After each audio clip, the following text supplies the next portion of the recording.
como a mulher pode recuperar a sua feminilidade perdida ao longo dos anos, ao longo de um relacionamento desgastado, por exemplo. Uma mulher que, por exemplo, já passou dos 30 anos, está com algum desbalanço hormonal, nutricional e passando por várias experiências emocionais negativas que podem causar problemas no relacionamento e na vida sexual dessa mulher. O baixo libido feminino é muito comum, é um dos principais sintomas das mulheres após os 30 anos de idade, tá? É muito mais comum do que as pessoas possam imaginar, tá?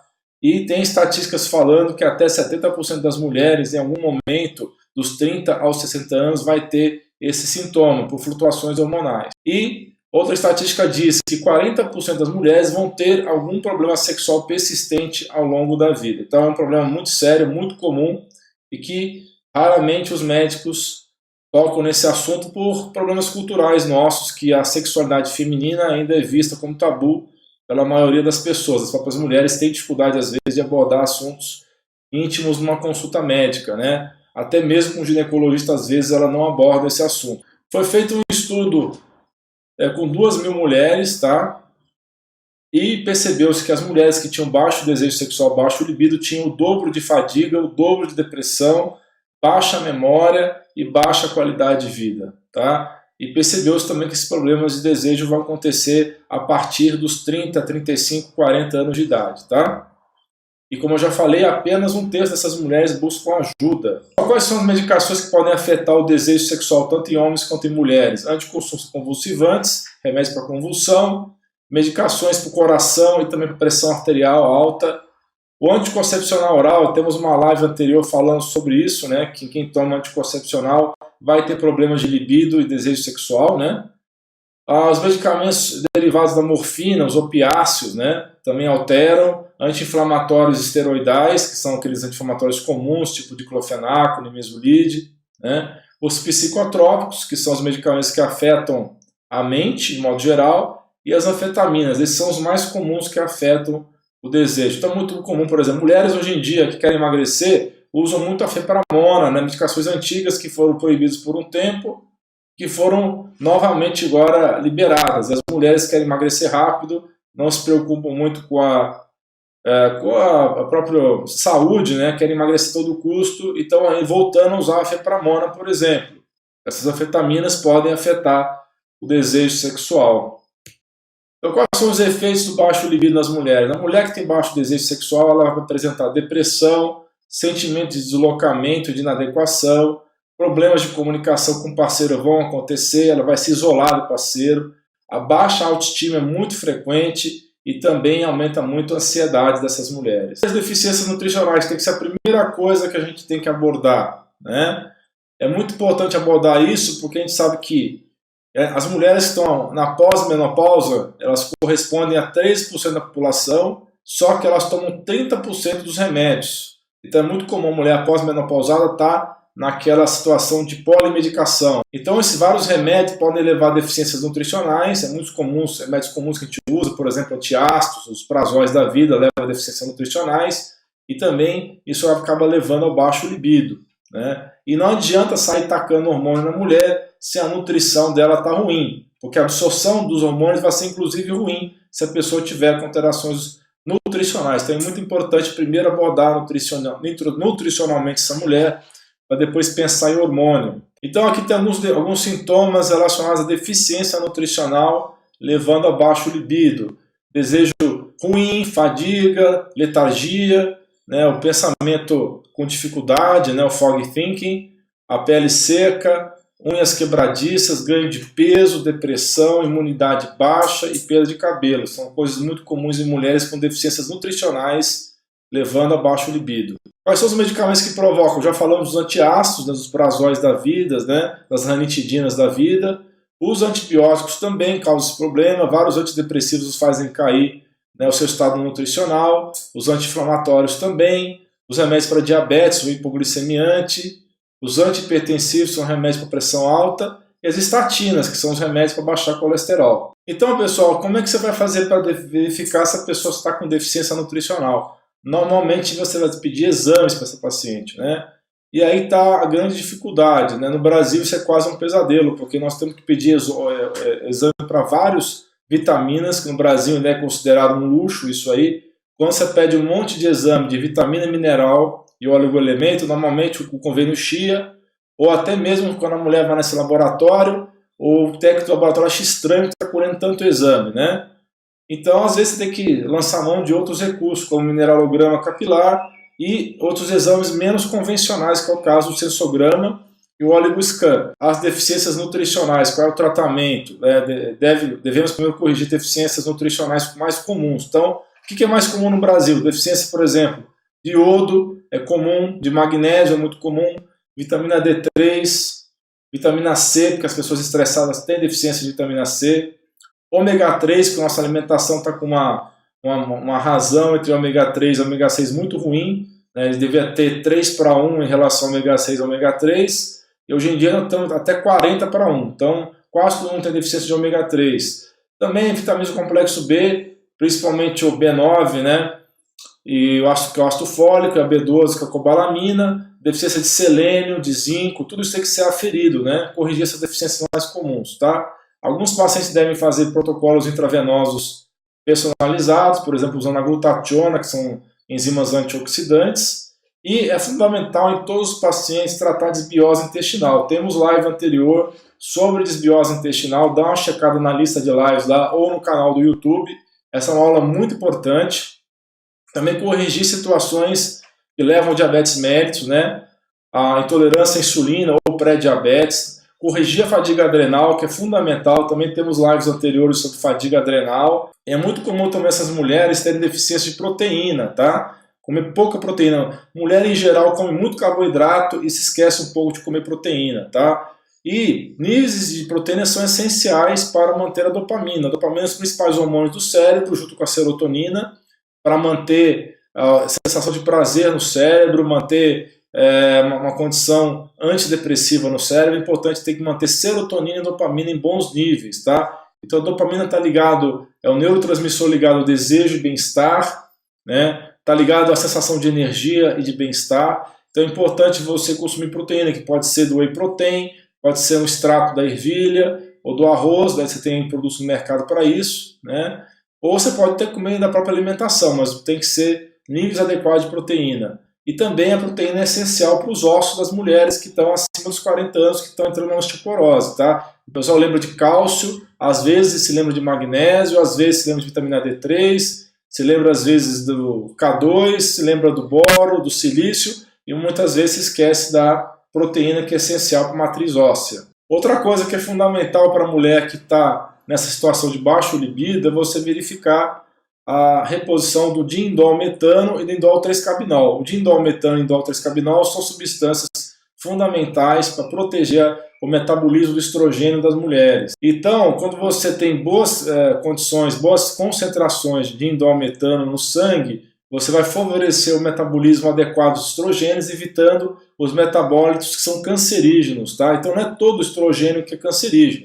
Tem alguns metabólitos do estrogênio que são do bem, que é o caso do 2-hidroxiestrogênio. Quando você toma o indol, indol-3-cabinol, você vai reduzir o caminho para as vias que são cancerígenas, que é o 4 e o 16-hidroxiestrogênio, favorece o 2-hidroxiestrogênio, que é do bem, e ajuda a melhorar a predominância estrogênica, que é muito comum a partir dos 40 anos de idade.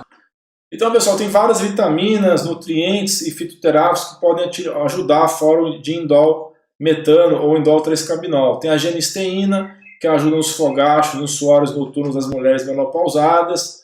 A crisina, que é um flavonoide, tá? A crisina ajuda a diminuir a aromatização, ou seja, a transformação de testosterona em estradiol, e também diminui a formação da dihidrotestosterona, tá? Então dá uma regulada também nos hormônios. O magnésio, nas várias formas, que tem o treonato, dimalato, quelato, né? Provoca relaxamento e também aumento do fluxo sanguíneo, melhora a função sexual. Tá? A vitamina D3 é fundamental para ajudar no libido feminino, também aumenta o libido feminino, melhora a TPM. O chasteberry também ajuda a manter os níveis de prolactina e o balanço hormonal.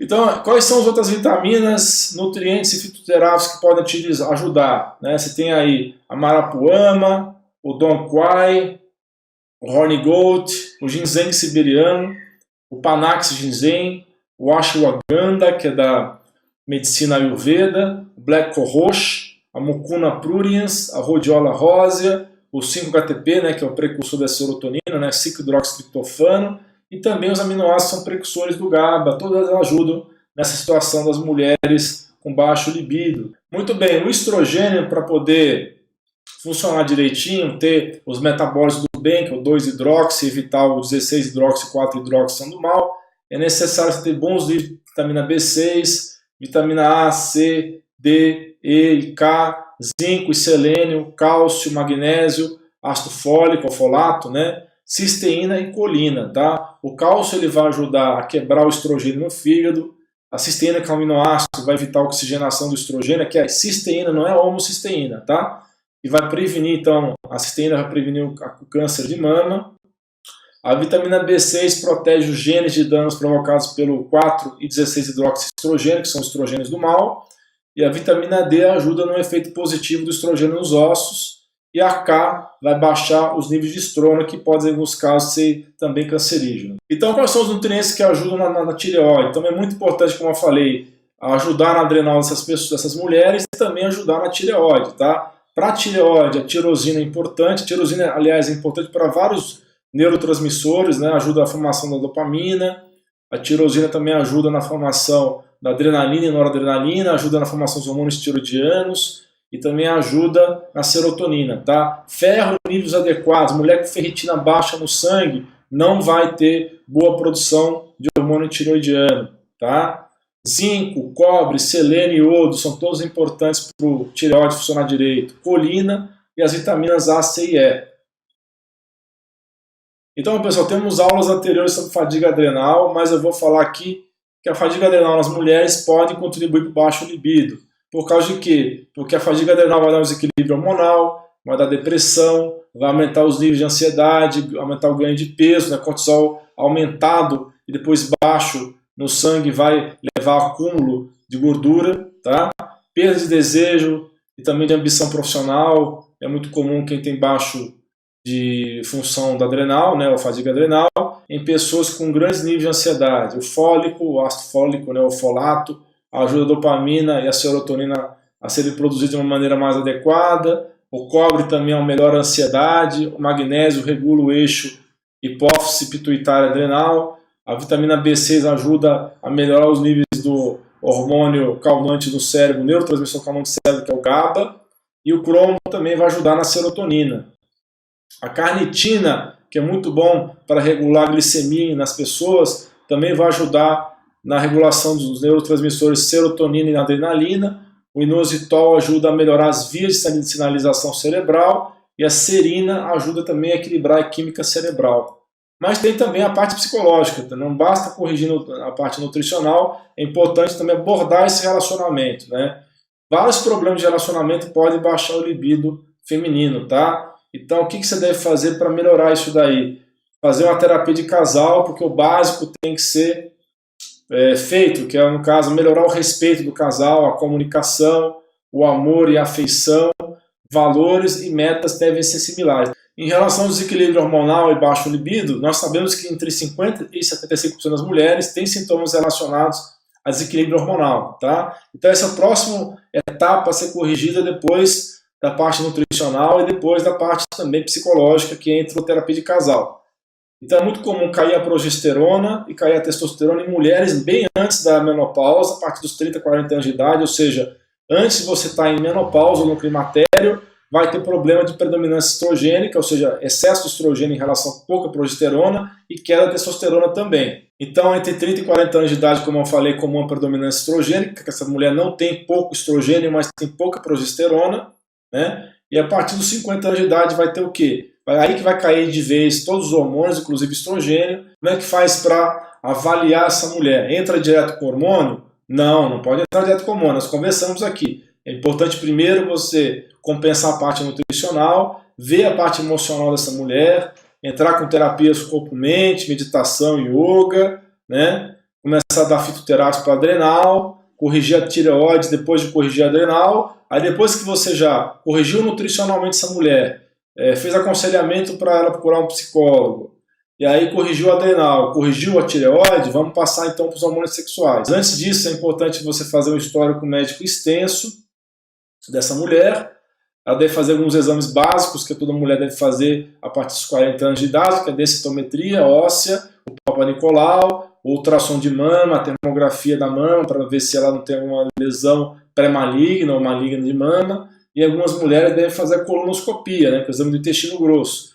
Exames laboratoriais completos, né, verificar sempre o status nutricional, os hábitos saudáveis são fundamentais, né, e também o estado emocional dessa mulher. Então é importante, se for possível, fazer acompanhamento desses hormônios com exames de saliva. Tá? Isso está virando um padrão nos Estados Unidos, no Brasil ainda não virou, mas em questão de tempo vai virar padrão no Brasil também. Quais são os hormônios que tem que avaliar? O estradiol, a progesterona, a testosterona, o DHEA, né, a dehidroepiandrosterona, o cortisol. E o cortisol tem que ser 3 a 4 medidas salivares.